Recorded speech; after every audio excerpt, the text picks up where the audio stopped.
Good evening. On behalf of the host of Buddhist Studies at Stanford and our partners, the Stanford Humanities Center, it's my pleasure to welcome you this evening and to welcome and introduce our speaker, Stephen Bokenkamp, Regents Professor in the School of International Letters and Cultures at Arizona State University, where he has taught since 2007. Prior to that, Professor Bokenkamp taught for 2 years at the University of Tennessee, and then from 1989 onwards in the Department of East Asian Languages and Colleges at Indiana. He has also held visiting teaching appointments at UC Berkeley, here at Stanford, twice I believe, and Princeton in the United States, and at Fudan, Xiamen, and Peking universities in China.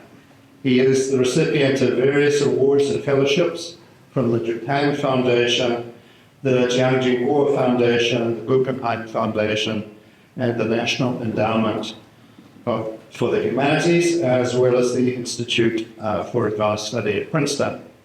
It's a very long and impressive list of honors. There cannot be many academics who have also received the Joint Services Commendation Medal from the US Army, which I imagine was awarded for exceptional bravery in choosing Daoism as your field. Precise. Professor Bokenkamp is indeed one of the world's leading authorities on the Daoist tradition, having authored 4 books on the subject and a string of papers, now over 50 by my count, and still rising. His work ranges over a wide selection of topics, but its center of gravity is the Lingbao tradition, with attention also to the Shangqing revelations and the connections between Daoism and Buddhism, among many other things. Thus, it is evident that Professor Bokenkamp has been primarily interested in investigating the way in which the Daoist tradition took shape during its medieval period, which can be seen in the titles of his books, the Daoist Scriptures, being the first one, Ancestors and Anxiety, Daoism and the Birth and Rebirth in China, and then most recently, a 4th century Daoist family, a new translation and study called the Zhenggao, the Declaration of the Perfected. So these and many other publications have made him much sought after for his expertise on the Daoist tradition in China as well as elsewhere. Now, the ghost of Confucius, not often invoked in this chamber, must groom us with annoyance. Whenever somebody quotes his remark, "Isn't it a pleasure to have friends come from afar?" Thinking, seriously, couldn't I be remembered for something I said that's a little less banal? But banal as it is, it's also true. And it's even more of a pleasure when the distance is in time as well as in space. I first met Steve and his wife Lisa, who's also here this evening, in 1987, when we spent some time living in the Waipan at Sichuan University. Many stories could be told about those far-off halcyon days 38 years ago in Chengdu, but they will not be told here. Unless Steve is about to surprise us with embarrassing personal reminiscences of when we were both young and foolish, or rather, when I was young and foolish and he took notes. Instead of sticking to his announced topic for today, which is the Buddhist conquest of Daoism, 2nd to 6th century series, so please join me in welcoming Steve Bokenkamp back to this sample. Thank you very much, Paul. I want to say, first of all, how grateful I am to the He Center for Buddhist Studies and to the Humanities Center of Stanford University for this opportunity to meet with so many old friends and perhaps to make some new ones. This is an incredible opportunity, and I have lots of feelings walking around campus because this is also, as a graduate of Berkeley, one of the first places where I gave a lecture. And I recall one particular lecture where the people of Stanford, I think it was Professor Aldine, who put me in a kind of nice glass enclosed place, and I thought, oh, this is so lovely. We don't have any nice glass enclosed buildings like this at Berkeley, but it was a 1 o'clock talk. And I think everyone fell asleep while I was talking, so hopefully I'll have better luck today. I have known Professor Harrison for a long time. Here we are, for example, full participants in the first international dragon boat races in Leshan, Sichuan, China, in 1987. It was international because we were there. Professor Harrison distinguished himself on that occasion in ways that we might discuss later. At important named lectures, such as this one, it is customary for the speaker to attempt to establish some sort of connection, however faint, with the renowned personage who endowed the lecture series. I know Professor Walter Yiling Evans Wentz only by his monumental work, which everyone else knows as well, the Tibetan Book of the Dead. Our scholarship, while similar in motivation, perhaps differs greatly. There seemed no obvious connection. Naturally, then, I went to the files to see what Professor Evan Wentz might have had to say in his voluminous writings about the subject that I study, Chinese Daoism. I found, indeed, a 1946 Evan Wentz publication, a brief work entitled Oriental Philosophy, clearly meant for teaching. Included were excerpts from the Laozi and the Zhuangzi in translation, and what he had to say about Daoism, of my particular field of study. He writes, the Daoist religion, Dao Jiao, rose during the Han Dynasty from these teachings of Laozi. That is likely the nicest thing that anyone ever wrote about Daoism in the first 3/4 of the 20th century. So, in fact, our earliest evidence of Daoism as a translocal religion appears in the 2nd century, long after Laozi had ceased caring, and roughly contemporaneous with the first spread of Buddhism beyond émigré communities and into the populace of what is now China. By the 5th century, Daoists had produced a massive corpus of scriptures, formulated soteriological ritual techniques, created a widespread professional priesthood, and begun constructing monasteries, all on Buddhist models. Chinese Buddhism, for its part, during the same period, created the first massive written canon to survive and begin to establish many of the forms of religion the religion takes today. It is no exaggeration to say that the two religions, inasmuch as they were kept separate, grew in tandem during this period, and yet they are seldom studied as such. So in this talk, I would like to imagine what benefits there might be from doing so.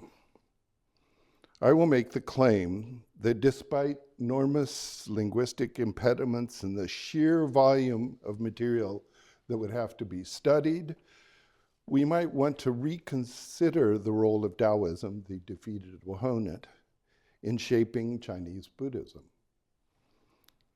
Having now thanked my host, I would like to thank all of you for your attendance. You are brave people. Standing before you, and you were warned, actually, Professor Harrison gave me a fine introduction.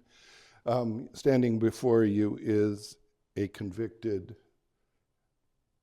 dedicated, even recidivist textual scholar. And before beginning in earnest, let me tell you a little bit about myself and how that particular orientation began.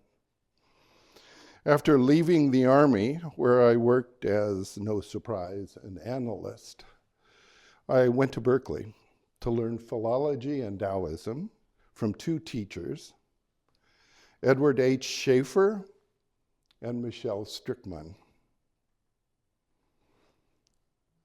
Professor Strickman is rather camera shy. I don't have any good photographs of him, so I will use instead this photograph carved by a Hunan carver and commissioned by his friend, the filmmaker Patrice Favre.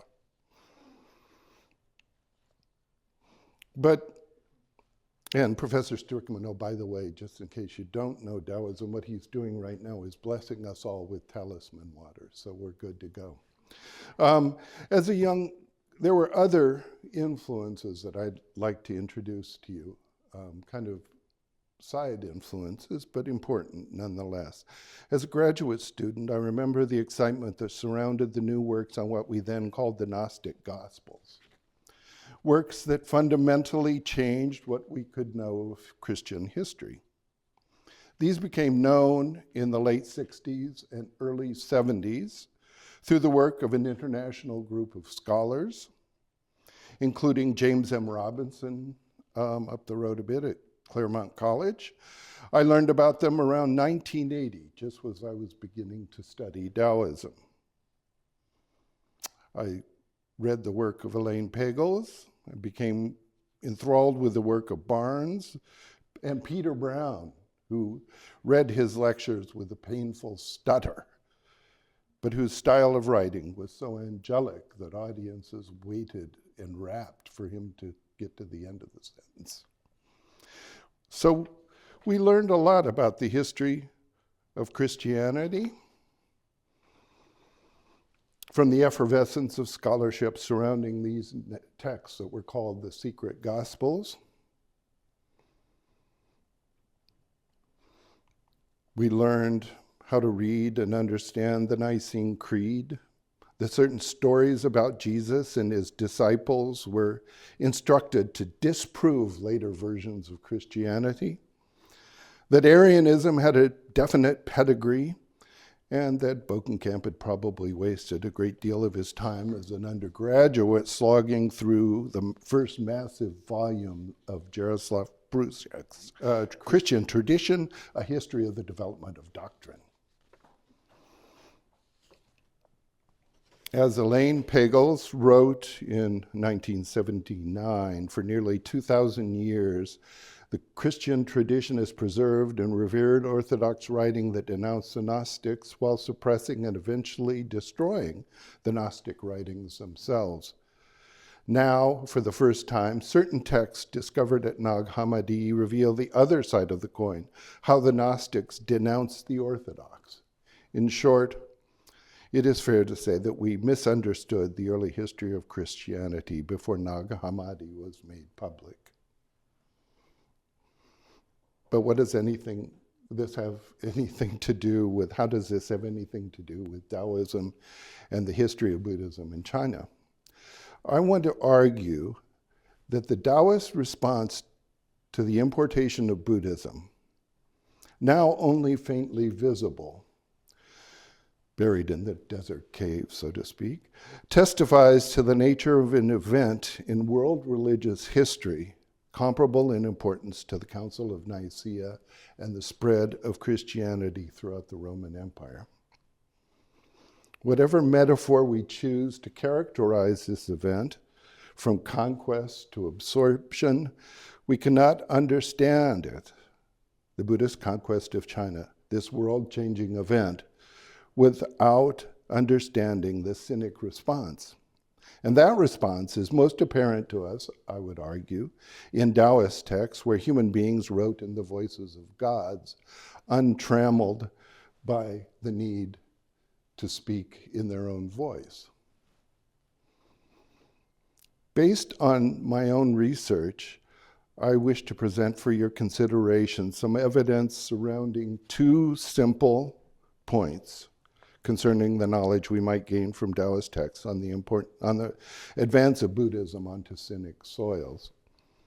First, Daoist texts were not secreted back into the caves from which many of them said they came, nor were they banned by councils of bishops, but they were self-suppressed or altered in certain ways. Sometimes they were forced.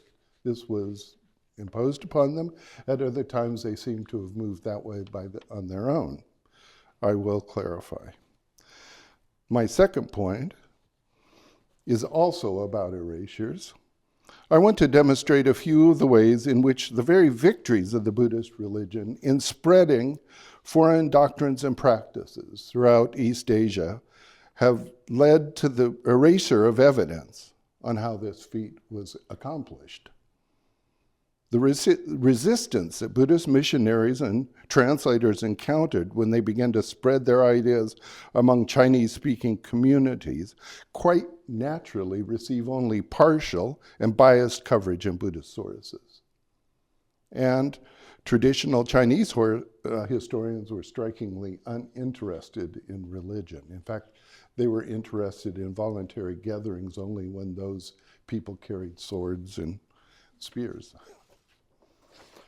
To demonstrate that there is, in fact, a history to be studied in the early spread of Buddhist doctrine throughout Chinese society, that there's a story still waiting to be told, I will focus on traditional views of Chinese self and body as a point of departure. So we begin with the hidden, the self-suppression of Daoist scripture.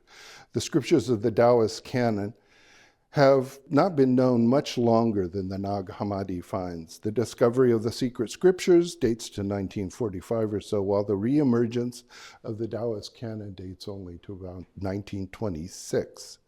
Although we are finding some illuminating variants in Dunhuang, Daoist scriptures were not hidden away, nor were they suppressed by ranks of bishops.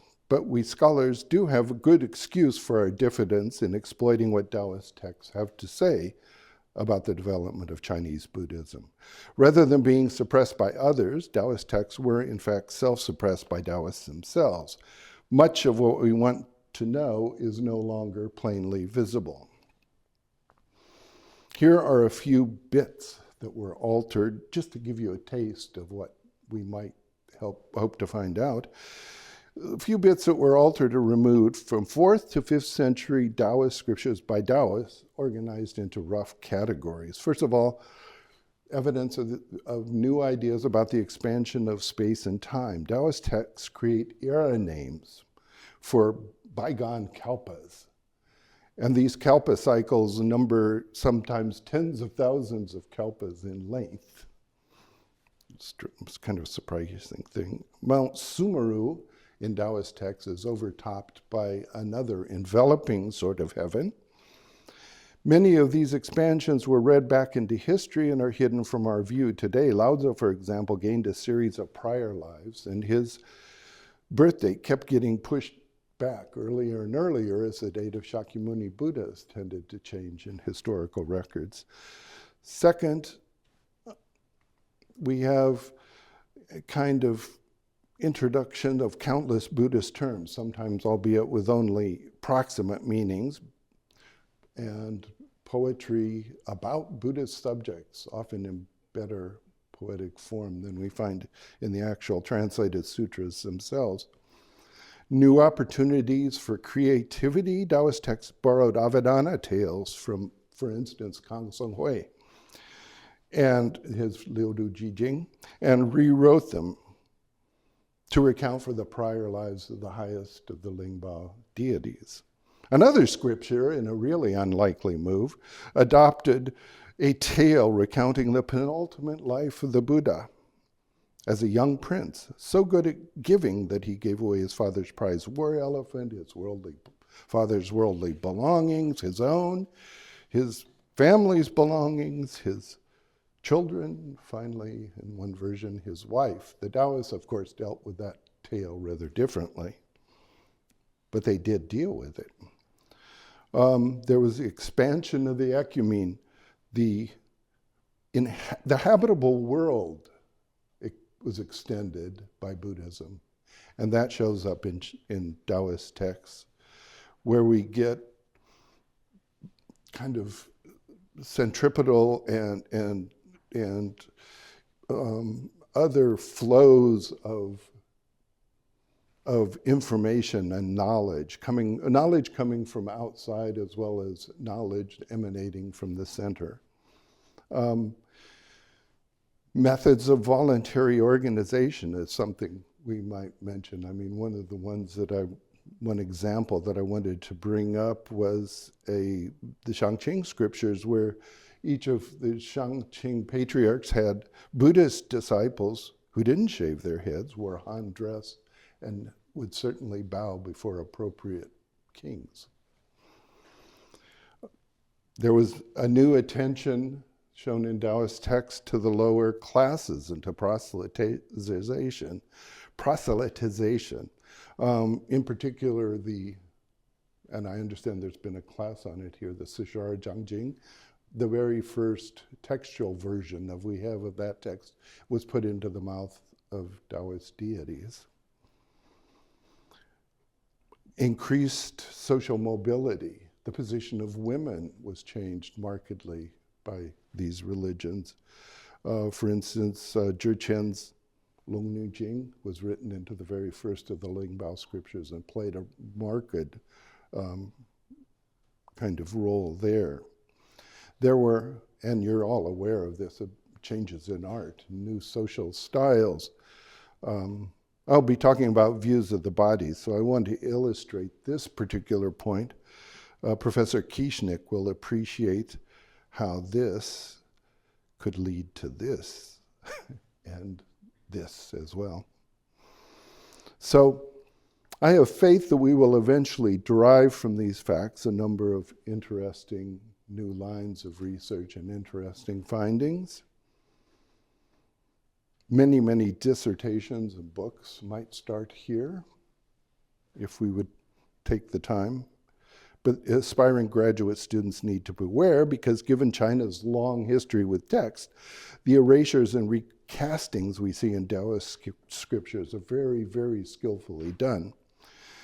As the examples I've given would show clearly, if I had time to go through in greater detail, it's incredible painstaking sort of work in piecing together clues that's needed to put some of these facts together. But this tracing will, I predict, be greatly enhanced through the use of AI if we learn to use that correctly, that tool correctly. And then we will stand to learn a lot more about Chinese textuality. But even with the few examples I've shown that I mentioned here today, we can discern a few themes that were attractive in the Buddhism that came to China. The remote, distant nature of the holy, attempts to control post-mortem status, concepts of immense time and space, poetically expressed wisdom, and views of the body, which I'll be talking about mostly. These are all features of the transcendent that already present in pre-Buddhist Chinese society. But the Daoist evidence on how they were developed in Chinese society, a Chinese society inhabited by Buddhists, is still, despite all the work that's been done since Michelle Strickman stood at this particular podium 36 years ago, remains a largely untold story. One thing is very clear. Daoists, in attempting and adapting and reconfiguring all of these Buddhist ideas, did much to spread Buddhism throughout Chinese society. But what effect did these Daoist reimaginings and recastings have on the direction of the development of Buddhism? I suggest that we still grasp only broad outlines of that particular tale. So imagine this. A religion with an emphasis on orality moves into a culture organized around texts, where one is central. The script is central. And almost immediately, this new religion begins translating its scriptures, building libraries, all the while recording carefully its progress in writing. That is a sea change of some proportion. Of course, from the Nag Hammadi example, we know that this tale inscribed by the winners will not be historically accurate. But we do know that in response, a Chinese religious tradition develops new notions of Scripture that arguably allow for greater emphasis on orality than they had heretofore, and that might be what might be called a scriptural fluidity, all the while taking the idea of translation in entirely new directions. What might that look like? Well, we know it looks something like this imagined celestial writing from the late 4th, early 5th century Lingbao scriptures. The secret language of the great Brahma, as one of the languages was called, emphasizing the secret sounds of heavenly language written in a new and heretofore unknown graphic form that to the cognoscenti reveals words like puti or guanyin or ananda. I can see a few of you know those words, or at least versions of them. And these show up in Daoist texts. But think what effect the Daoist valuation of the inherent power of the foreign sounding, and of foreign script, which had been before unknown in China, what influence this might have had on the direction of Buddhism. If it didn't directly contribute to the spread of tantric mantra and such sorts of things, and to new kinds of orientations in Buddhism, it must have helped at least create a receptive clientele. I've said I would focus my remarks on views of the body and the self in Buddhism and Daoism. So imagine this. A foreign religion brought with it a vision of the human body and of the self that contradicted native ideas.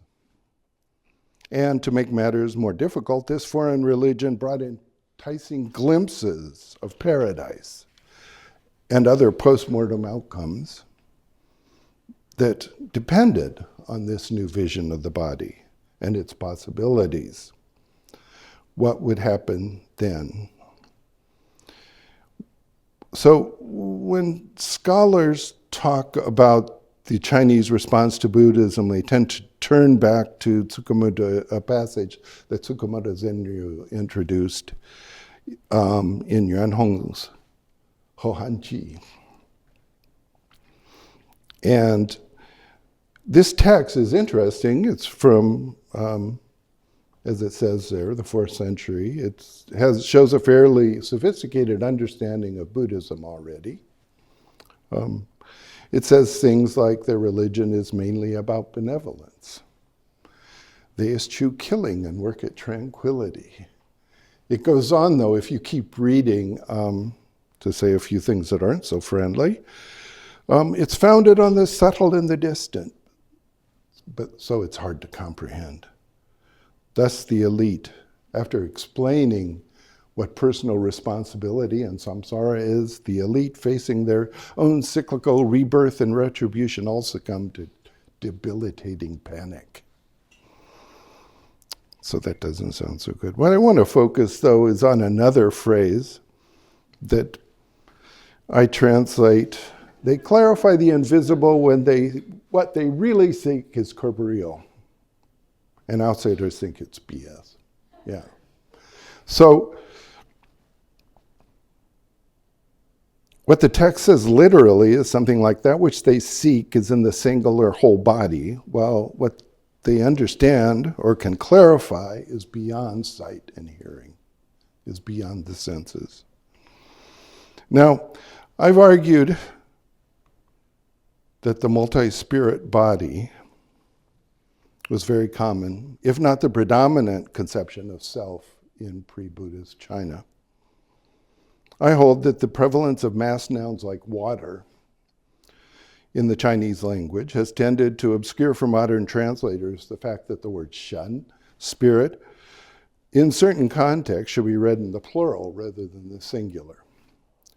But I have to admit, the Cartesian body-soul split is only too comfortable for us moderns, from whatever continent, by the way, and the alternative is hard to think about, so this idea has not gained that wide an acceptance, but rather I'm correct or not concerning the ubiquity of the multi-spirit body, or what I've come to call polytheistic personhood, in early China.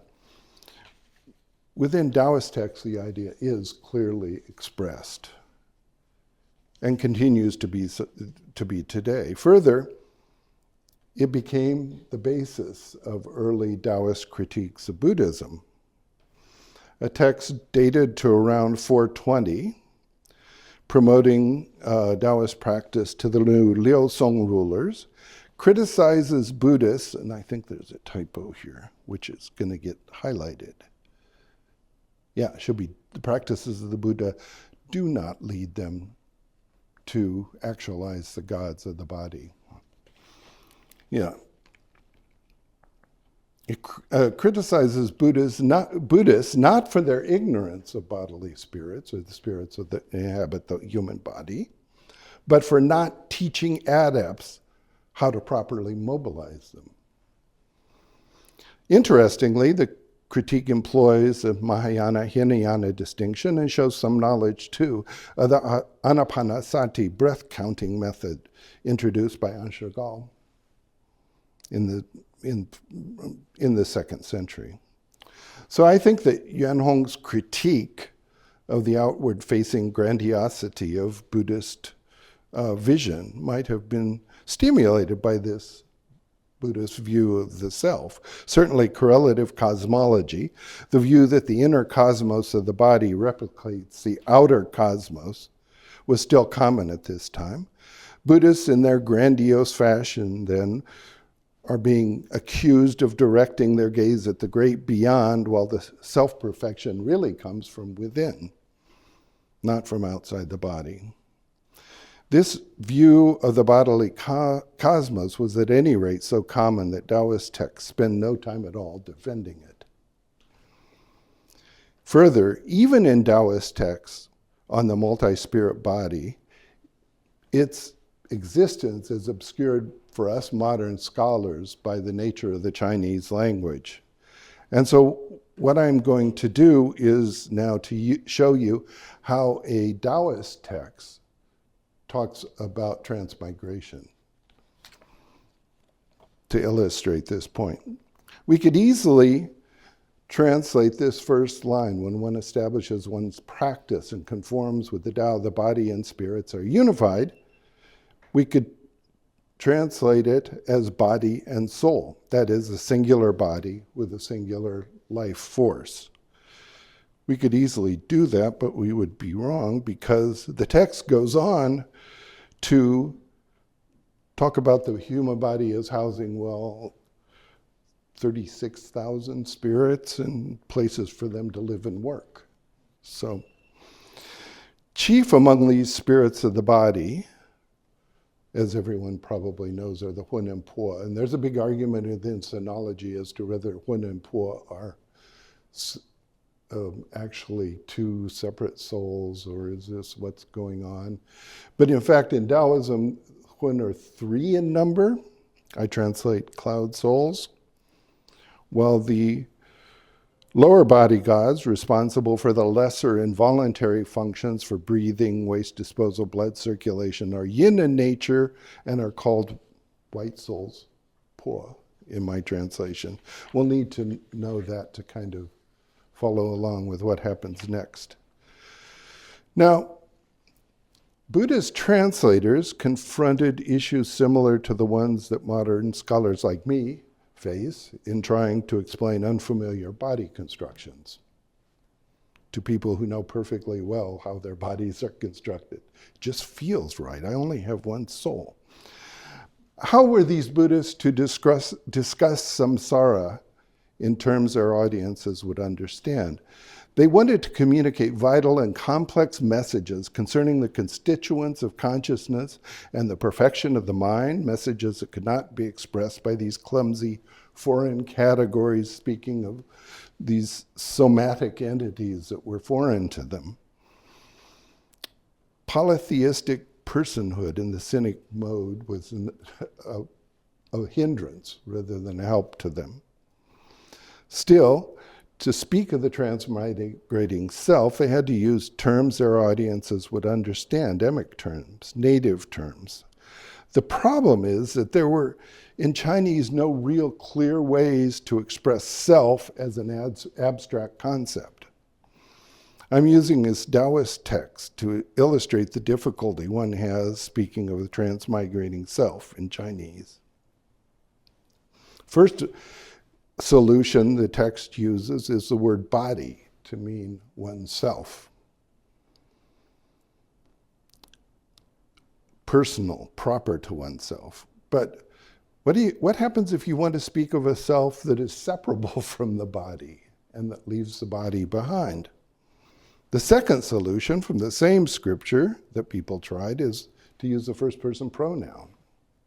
And you'll notice how the body of the self is not the body of the self. Then you can separate, 非我形, it's not my body or my structure, my shape. Beyond these features, and I could find, and these are from Daoist texts, but I easily find Buddhist examples as well. These were the terms that translators like Zhiqian, Kang Senghui, and Dharmaraksha seem to have adopted. They're really traditional Chinese body-spirit constructions that they're trying to use to explain transmigration. So they coin or appropriate terms which seem to represent this higher spiritual faculty of the self. At least these are not easily confused with the first person pronoun. But absent oral instruction, Chinese speakers encountering these terms would have understood them rather differently, something like cloud soul and noumena, or the cloud soul noumena. Cloud souls, and I've shown you that they might think cloud souls are plural. Cloud souls and other bodily spirits, refined spirits, and then Stefano Zacchetti for the last one, finally a useful spirit, a conscious spirit. Maybe one's responsible for cognition, something like that. For contemporaries, these compound constructions aggregate the body's spiritual constituents and are only approximations of what the translators wanted to communicate. It's clear the translators were striving to isolate some aspect of the cynic body conception that was spiritual and perhaps capable of transmigration. All these terms show up, though, in Daoist texts. Now, whether they were first coined by Buddhist translators and then show up in Daoist texts of roughly the same period, I don't know. But I am not entirely certain what they meant in a Buddhist context. All I can do is follow Stefano Zacchetti's lead here. He wrote, I will leave aside the problem often raised with regard to these ideas and terms, that is, whether they are or are not in keeping with the alleged Buddhist anatman orthodoxy. That's all I can do. I'm not a scholar of. Zacchetti goes on to say that this orthodoxy was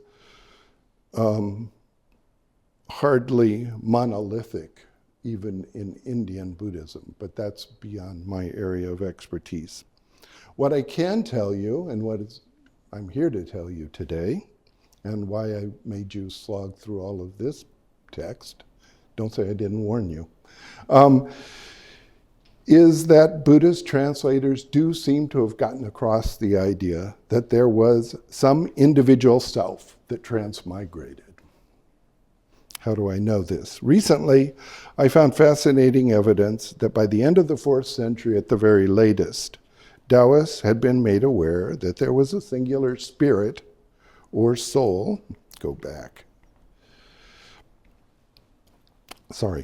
that there was a singular spirit or soul,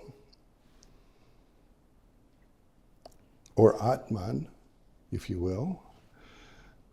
They knew that this spirit transmigrated, and they wanted to do something about it. Why they wanted to do something about it is very interesting, I think.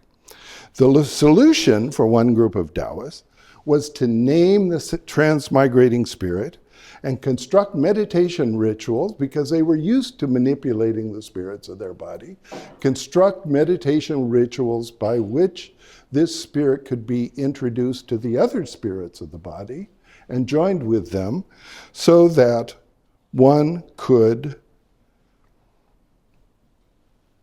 transmigrate. One could enjoy one's next life, move up into heaven or into the next life with the entire bodily armament intact, including the transmigrating soul part. So they just made another spirit out of it. I was on the hunt for precisely this kind of evidence when I wrote Ancestors and Anxiety, but you won't find it in that book. And why wasn't I able to see it?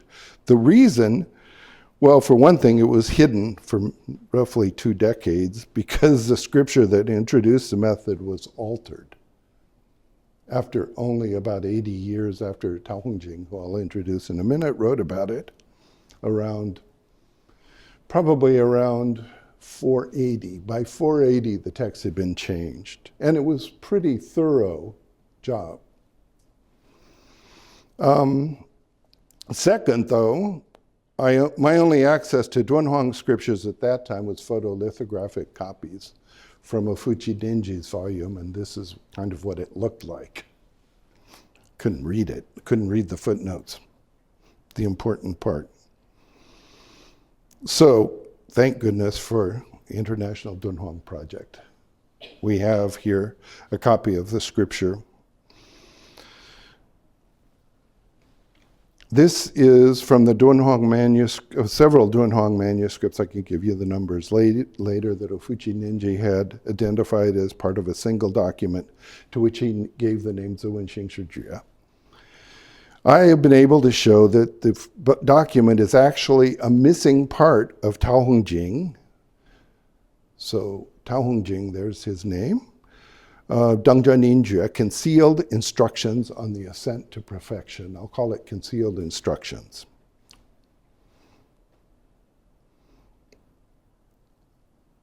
The Concealed Instructions contain Daohongjing's detailed annotations for the scriptures revealed to Yangxi, who's the name there above, by perfected beings. The Concealed Instructions was originally a work in 24 chapters, divided into 7 sections, as Daohongjing says in his Dangzhen Ninjue Pasphus. Only 3 chapters out of 24 survive today. The content of this fragment that I'm showing you here gives us ample evidence as to why only 3 of the 24 chapters survive. They record evidence of a Daoist attempt to replace Buddhism with a putatively older version of the religion that came from the floating islands out near Fusang and Penglai, rather than being carried across dusty trails by even dustier foreigners. So this neat solution, resolving the prospect of Daoist physical perfectibility and saving it from the pitfalls of Buddhist samsara, was triply erased. The scripture that contained it was altered. The collection, Concealed Instructions, that cited it was likewise changed, and part of it was lost. And a Collectania from the late 6th century was also changed to accord with the later version. So what was his solution to the prospect of the transmigrating soul then? This separate spirit is called the big spirit, the grand spirit, Dashan. And this meditation practice, which will introduce the spirit to the other resident spirits of the body so that at death one could migrate, was revealed in this text by 4 characters. 从外来, came from abroad, came from outside. In the original text that Daohong annotated, the Dunhuang text, the singular spirit that comes from outside, has 9 different names. It was made a composite spirit in the received text. So this, in the received text, the changed text, the text that's cited in the Collectania that everybody thought was our earliest evidence for what Taoist scriptures actually looked like, the spirit is born out of the void. And not only that, the spirit is a composite of a number of different spirits rather than a singular spirit with 9 different names. It's 9 different spirits formed of star matter for the most part. So here is a translation of the received version, the altered version. The Great Spirit is born in the void, but fastens itself within to establish the whole body. And I'm not going to take you through the whole text because it becomes but I'm going to show you enough that I hope you'll believe what I'm saying to you today. The original, as we see in the Dunhuang, is within the human body there's a venerated spirit. Its resident is not fixed. It doesn't stay in one place in the body like the spirit of the brain, the spirit of the heart, the spirit of the lungs. It expands and resolves, grows vigorous and withers away. Its flowing is irrigated with primal liquids. It comes from outside the body and fastens itself within to establish the whole body. This excerpt, standing alone, is far from transparent, but it does clearly differentiate a single venerated spirit, Dashan, that unlike the traditional cloud souls and white souls, does not come from within, from the birth parents. It comes from somewhere outside. In fact, an earlier passage clarifies the parents are not even aware of the arrival of this spirit, and it serves to establish the whole body. So let's take a look at Daohong note to that.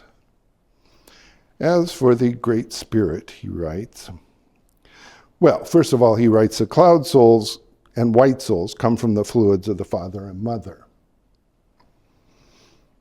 and are formed with transformations of the placental webbing.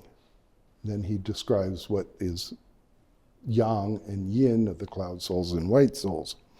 As for the Great Spirit, he goes on, it is selected by the director of destiny and attached to the body through mystic essences, somehow. Not human sperm, but divine sperm somehow fastens this to the body. Formerly, it was an errant light that broke out of the tomb, and now it infuses the fetus to form the person. It is called the former life, Xian. So that's clear enough. Following this, he continues using the first person pronoun in the way that we have already seen to speak of the self. Now, in your entire body, my cloud souls and white souls are divided out from my parents. The parents of the self, we should read, I guess. I translate it as if it were first person pronoun. My form and bones are created by the 5 phases. 100 spirits of the body are crafted by celestially numinous spirits.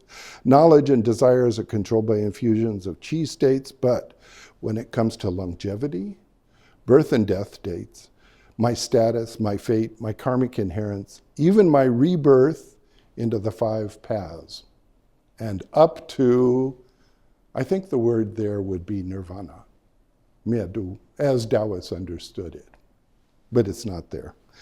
All of this is necessarily due to the Great Spirit. Everybody has a Great Spirit, they just don't know it. So,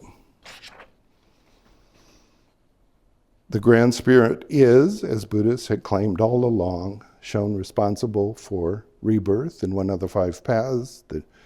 Its nature determines status, wealth, all the features of karmic inheritance. The term I translated karmic inheritance here is in fact blame and blessing, good and bad. 罪福善恶. This term is regularly found in Buddhist translations, but to my knowledge, first appeared in Daoism with the Lingbao scriptures in the 5th century. Dunhuang applies it easily and correctly to this 4th century text. What will seem most curious to readers steeped in Buddhist scriptural literature is the way in which the Buddhist soul is merged seamlessly into the Chinese body.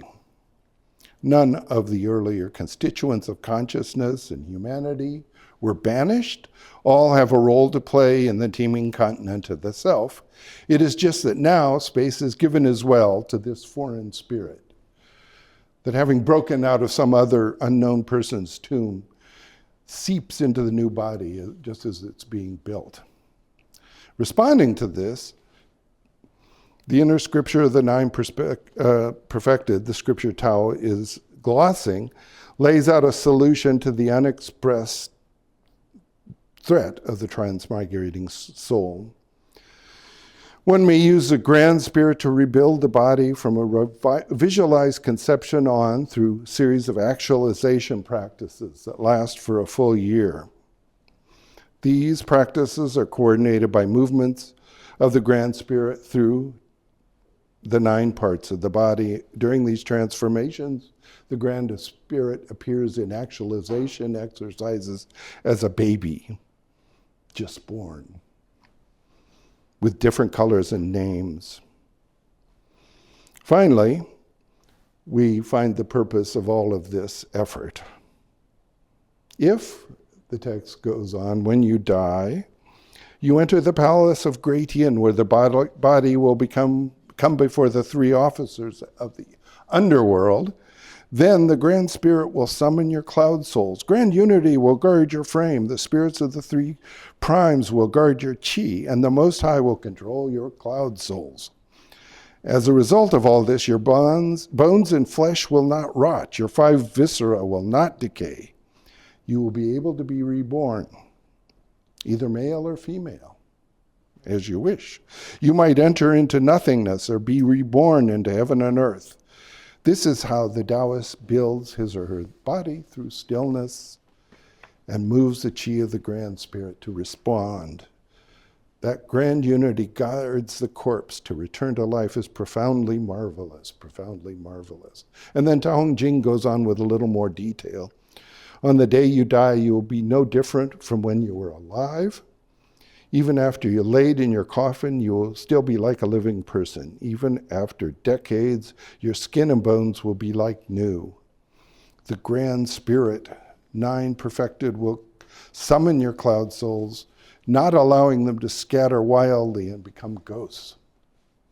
That's what they're afraid of, right? You infect some other family. After a brief period of time, if you are to be reborn, you will suddenly rise up able to enter and exit the formless together and with all the gods of your body. No longer will coffin or tomb wall you in. Then you may follow the registers you've obtained in life to pay audience to the celestial officers. All of this because of the destiny you earn by practicing this way, this Dao. This is strange. It seems strange to you, I know. But archaeological evidence is indicated recently that there are about at least among elite commoners, those people who are wealthy enough to build sumptuous tombs and put documents in them, we know that of at least 40 cases of people who continued this practice up through the Song period, leaving the body behind in the tomb to be collected later. And non-elite practice is, of course, uncountable, so we don't know how many people may have practiced this that we just have no record of. So even if we Daoist scholars are used to giving priority to strong Buddhist ideas that conquer or influence or even just superimpose themselves over Chinese ideas, so often do we make our claims in this fashion that we are often blinded to the two contexts of what we study. I would argue that this particular Daoist practice looks bizarre only when you don't know what Buddhist texts and Buddhist practices it was responding to. We seem to have bought into the easy understanding that there were soft areas in traditional Chinese thought that were just beach sand in the face of wave upon wave of Buddhist influence. Extracted from social and historical context, that is, its relationship to the religion that seems to have swept away everything before it. Daoism seems but a weird and isolated set of superstitions. So, I would say, finally, that everything I have presented here today arises from my own scholarly predilections and admittedly limited readings in Buddhist text. My perspectives are limited. I've come to the resigned realization that my work must inevitably remain highly imperfect. Still, I think that I've been able to provide specialists, and hopefully some of the specialists here, with some useful questions and information that they would not perhaps hit upon from their more specialized points of view. I hope at least to have shown that tracing remakings of Buddhist religion fostered and facilitated in Daoist ritual and scriptural presentations could possibly be valuable work. And that there are also reasons why the Chinese spent so much money on mortuary construction. There were at least a few of them thought their bodies were going to be there for them to come back and retrieve again at some later date. Whatever, they did have their own notions about fate and the role of the dead. And I can't imagine that this response had no influence at all on the East Asian development of Buddhist doctrine and practice. The evidence, the Daoist scriptures, are there to be explored. So thank you very much for your attention.